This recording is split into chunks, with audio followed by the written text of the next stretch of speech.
Dzień dobry Państwu.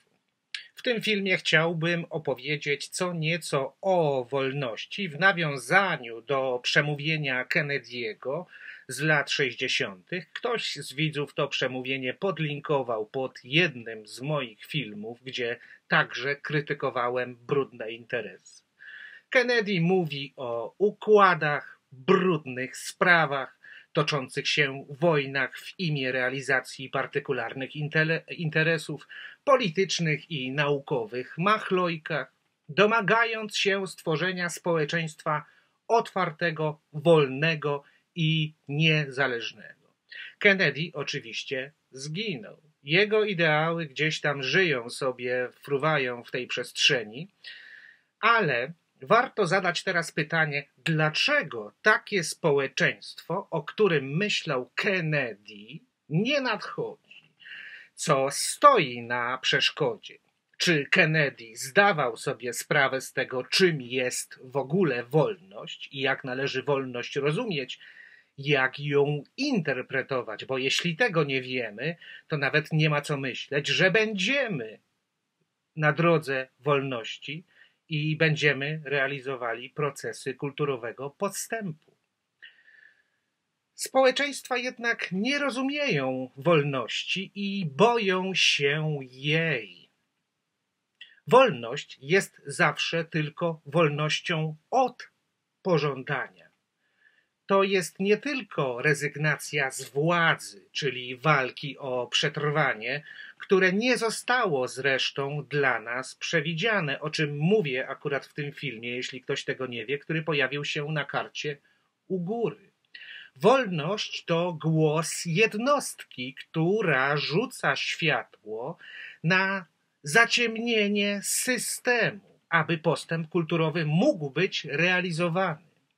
Wolność to nie jest tolerancja dla każdego przejawu ludzkiego życia.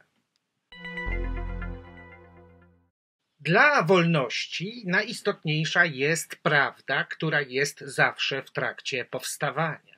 Dlatego społeczeństwo otwarte to jest społeczeństwo, które musi być otwarte na prawdę, czyli na własne zaciemnienie i brzydotę wynikające z walki o przetrwanie i jednocześnie o władzę. Wolność potrzebuje zła moralnego, żeby rodzić prawdę. Ona ma się cały czas wykluwać z nas, ma być wyrzucana jako coś naturalnego w ramach postępu kulturowego. Jeśli to zło moralne nie służy do poszukiwania prawdy, do odkrywania jej i redukowania patologicznego czynnika doświadczenia, obróci się natychmiastowo w zło destruktywne i wywoła konflikty, wojny i zbrodnie. Zatem wolność to jest zawsze sprzeciw względem tego, co jest patologiczne, czyli co poszukuje władzy, co zaciekle broni się przed swoim upadkiem i jednocześnie dystans. Nigdy przywiązanie. Zło się przyciąga. Jeśli prawda ma być w trakcie powstawania, to dystans jest czymś naturalnym. A tam, gdzie rodzi się bractwo, zawsze pozostanie to, co jest demoniczne. I wolność odziera nasze życie ze złudzeń i nie szuka spokoju i akceptacji. Nie może bać się utracić życia. Wolność jest to zawsze tylko wyrzeczenie jako wyższa konieczność, gdzie musimy być gotowymi na to, ażeby chcieć ujrzeć własną brzydotę i nie obawiać się tego. Takiego społeczeństwa nie ma. Innymi słowy powiedzielibyśmy, że trzeba otworzyć się na najwyższym stopniu ewolucji na śmierć, czyli na zapłodnienie intelektualne i moralne, bo tego właśnie naszym społeczeństwom brakuje. I teraz zastanówmy się, czego ludzie tak naprawdę poszukują. A to jest bardzo proste. Poszukują władzy, tolerancji, spokoju, harmonii, bezpieczeństwa, kontroli, czyli dokładnie tego samego, co władza u góry. Ludzie niżej w hierarchii, oczywiście w mniejszym stopniu. Niektórym pozostaje tylko manipulowanie przedmiotami. Dlatego władza w pewnym sensie odbija się w twarzy społeczeństwa. Rodzi się z tego społeczeństwa. Kto dostanie władzę, to jest oczywiście kwestia już walki, kto tam na górę wejdzie. Ale tak ten proces wygląda. Zło się przyciąga, a dobro pozostaje w dystansie, jak już mówiłem. Ludzie nie idą za własnym głosem, lecz za głosem fałszywej demokracji, którą można manipulować na wszelkie możliwe sposoby, bo tworzy się z lęku przed prawdą. Bo jeśli prawda ma być w trakcie powstawania, a musi być w trakcie powstawania, to nie może być zdeponowana w obiektywnym przesądzie rzeszy ludzkiej, lecz wytwarzana poprzez subiektywną obiektywizację, aby żadna władza nigdy nie trafiła w jakiekolwiek ręce, a żeby nikt nie położył swoich łap na interesie prawdy. Jest ktoś gotowy do wejścia na taką drogę wolności? Może jakiś protest? Nie, bo w tym świecie za dużo jest po prostu do stracenia. Trzeba myśleć już teraz o stworzeniu nowej kultury. Albo się będziemy po prostu zabijać. Taki model tej kultury, taki jej zarys przedstawiłem w projekcie kulturowym Undemalum, skąd zło. To jest nowa idea dla zrujnowanego wojną świata. Ten film pojawił się na karcie u góry ekranu. Dlatego w tej formie, o której myślał bardzo poczciwy skądinąd Kennedy, wolności nigdy nie będzie i nie ma się co łudzić. Od wielu lat zawsze na drodze wolności robiłem sobie tylko wrogów, mimo najlepszych chęci ratowania upadłej kultury. Mówiłem rzeczy niepoprawne politycznie, bo żeby się prawda rodziła, trzeba to wreszcie zrobić, czyli zwracać uwagę na to, co jest niewygodne, fałszywe i zabobonne. Nazywany byłem szaleńcem, gdy ostrzegałem przed nadchodzącą wojną. Zarzucano mi brak szacunku do ludzi. Proszę sobie wyobrazić.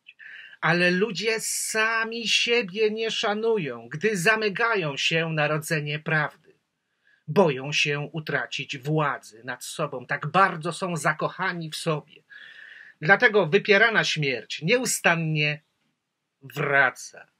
Bronienie własnego interesu. Dlatego zło rodzi się samo z siebie, bo te zło moralne ma służyć kulturowemu postępowi.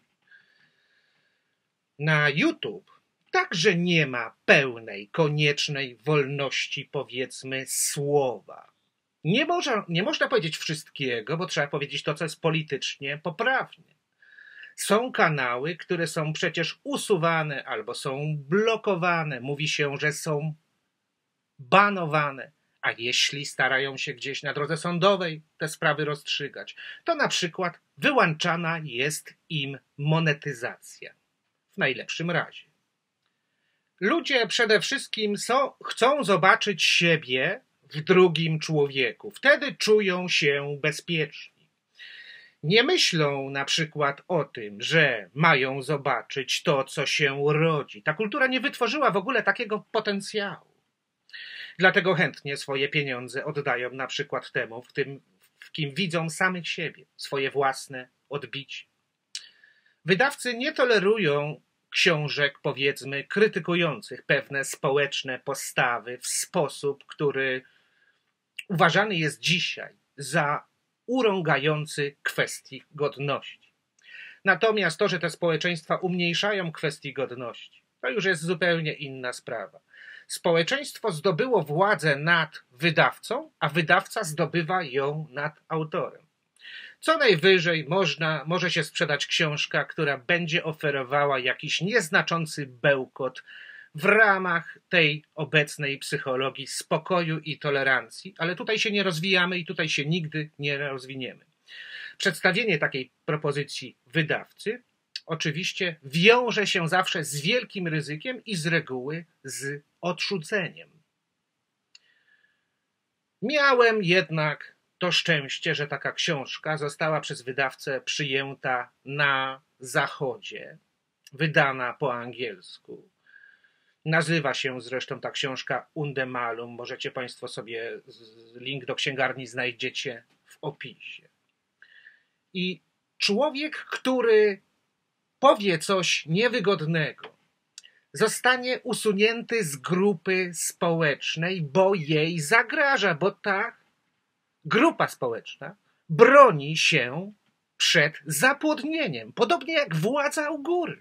Dokładnie tak samo. Ta władza, która zabiła Kennedy'ego, ale nie tylko Kennedy'ego.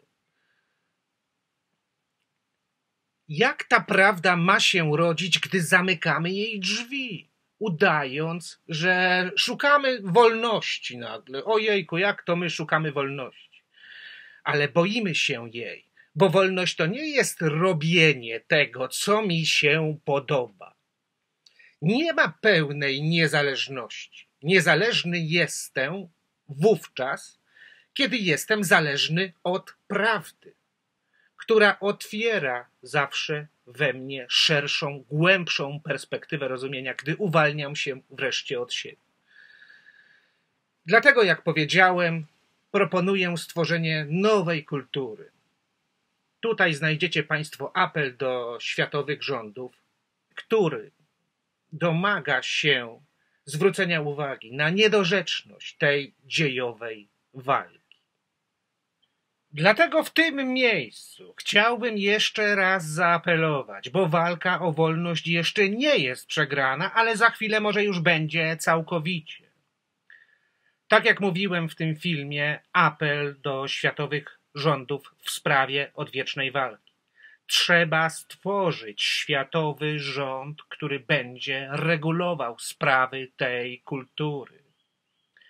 Z prezydentem, z przedstawicielem, z władzą pokroju Kennedy'ego, z jego nowym, głębszym wcieleniem, z głębokim rozumieniem tych spraw, do czego służy moralne zło i dlaczego wypieranie tego zła w postępie kulturowym przerodzi się zawsze w chaos na świecie. Świat jest pogrążony w chaosie od setek tysięcy lat. Nikt tego problemu jeszcze nie rozwiązał. W świecie zysków i strat, materialnych interesów zawsze będzie czaiło się jakieś diabelstwo i demonizm. Już nawet nauka pływa w oparach absurdu. Ale o tym teraz nie będę mówił. Jeśli chciałbyś się dowiedzieć, dlaczego nauka to zło i dlaczego nauka nie rozwiąże nigdy ludzkich problemów, zobacz sobie ten film, który pojawił się na karcie u góry. Nauka to zło pierwsze. Wolność nie jest bowiem doświadczeniem obiektywnym i pewien znany, zmarły jakiś czas temu psycholog amerykański Hillman powiedział właśnie, co się dzieje z ludźmi. Mamy od 100 lat psychologię, a ludzie się nie zmieniają. Na to pytanie także znajdziesz odpowiedź w tym filmie.